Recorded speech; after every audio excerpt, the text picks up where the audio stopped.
Imagine this. A woman who once stood at the heart of American power, advising presidents, influencing wars, and shaping global diplomacy. Now lives a quiet, almost secluded life with millions in the bank, classical piano on her playlist, and whispers swirling around her love life and luxury homes. Is Condoleezza Rice lonely in her power-fueled solitude? Or is this the life of a genius who's finally living on her own terms? Stay tuned, because we're taking you deep inside the fascinating, wealthy, and mysterious world of Condi Rice, like never before.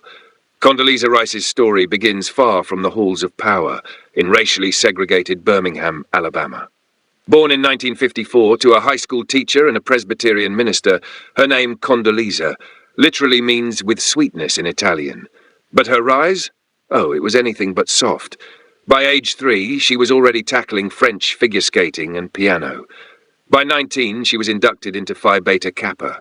By 26, she had a PhD in political science and was teaching Soviet military policy. Let that sink in. Before most people finished grad school, Condi Rice was out there advising the US government on how to handle the Cold War. She wasn't just smart, she was historic. The first African-American woman to serve as National Security Advisor and then Secretary of State under George W. Bush. At one point, she was 4th in line for the presidency. While most of us were watching American Idol, Condi was coordinating with world leaders and flying diplomatic missions. Her job? Shape the world. And she did. But here's where it gets interesting. Despite being surrounded by global power players, Rice has always remained a bit of a mystery, especially when it comes to her personal life. Now let's address the elephant in the Situation Room. Why has Condoleezza Rice never married? In the 70s, she was engaged to NFL star Rick Upch, but called it off, sensing it wasn't meant to be.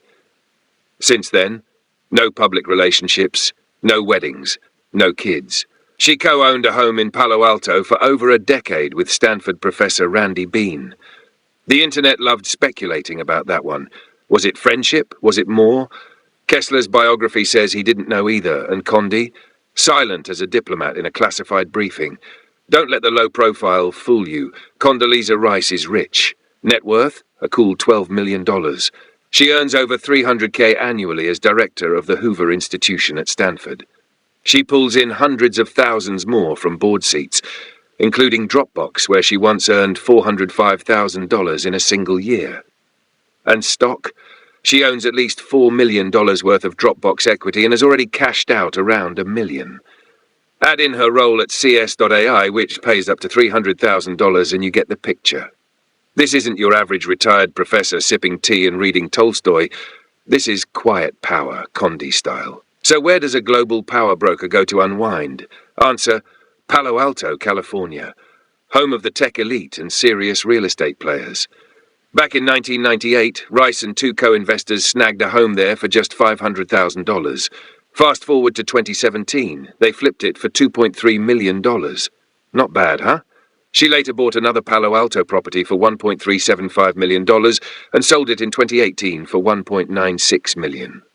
Guess who bought it? Stanford University. When Condi flips houses, even institutions line up to buy. Oh, and she's also a member of the super-exclusive Augusta National Golf Club. That's right, she made history there too, becoming one of the first women ever admitted.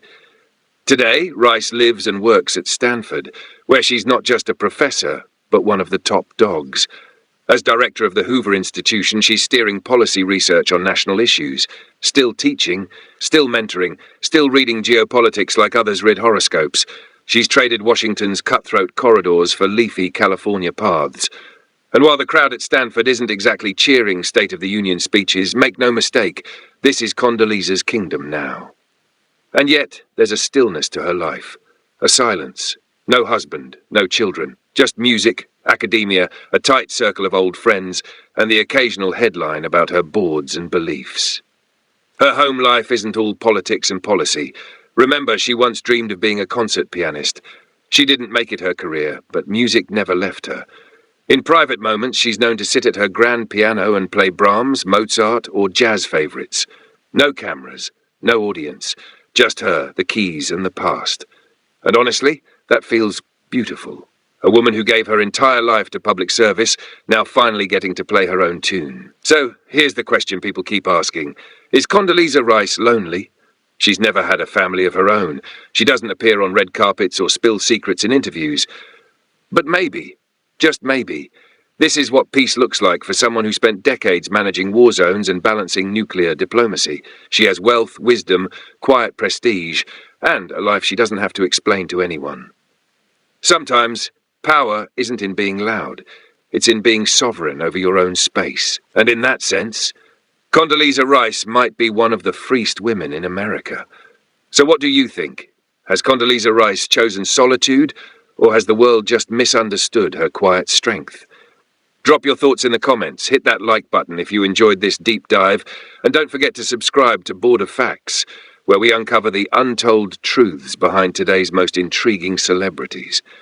We've got more power, prestige, and personality-packed profiles coming your way. Stay tuned, curious. Board of Facts, where the real stories live.